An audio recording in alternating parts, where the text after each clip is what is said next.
And Congress is starting to wrap up their President's Day break as both chambers are expected to reconvene this upcoming week. Our political reporter Justin Gick is here with more. Justin? Emmeline, Congress left for this break with a lot of interesting things that were decided on, some even historical. Now that the break is coming to an end, lawmakers will be returning to Capitol Hill with even more issues to be decided on. Congress has been on a short break since President's Day, and before they departed the Hill, a lot of issues were being voted on. In the House specifically, members voted to impeach Homeland Security Secretary Alejandro Mayorkas.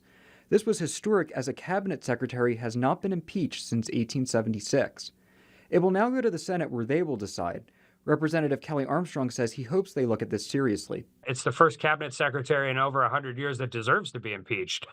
You can see it in every community in North Dakota. If there's a fentanyl poisoning, if there's all of those things, he's lied to Congress.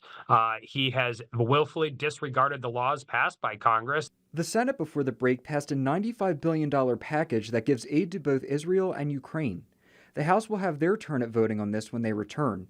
However, it is expected to face opposition from Speaker Johnson and other Republican members. If you brought all three of them up individually, some of them may pass, some of them won't.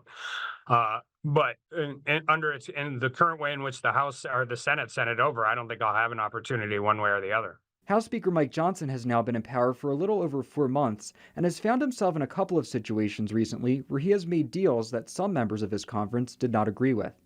This poses the question of whether Speaker Johnson is on the same path Kevin McCarthy was, which caused him to be ousted from that role. There's a reason you don't kick your speaker out in the middle of a Congress. You have to rebuild a whole staff. You have to do all of those things. I think when you're speaker, particularly when you only have a 2-vote majority, you're always going to make decisions that make some people angry. The key to doing all of those things is how you move forward. Another major issue that members will tackle when they return is funding the government, as the March 1st and March 8th deadlines are quickly approaching. The appropriators are working together. We call it the four corners, the leaders of both parties in both chambers, trying to figure out if we have an agreement. But these all are going to have to go on suspension. So they're going to have to be bipartisan on the front end and bipartisan on the back end. All eyes will also be on the House Oversight Committee when Congress returns, as Hunter Biden will be giving a deposition for the impeachment inquiry into his father, President Joe Biden. I think there's some really interesting questions that I want to be a part of asking. One, why was he shaking down a Chinese national, threatening his dad was going to get involved?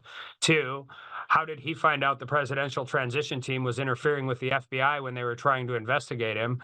With all of these issues and more coming up, it's fair to say it will be a busy time for all members on the Hill. There's no doubt that the border security issue will come up again in Congress when members return. In fact, President Biden announced on Wednesday that he is looking into executive actions for the migrant crisis. Emmeline? Thanks so much, Justin.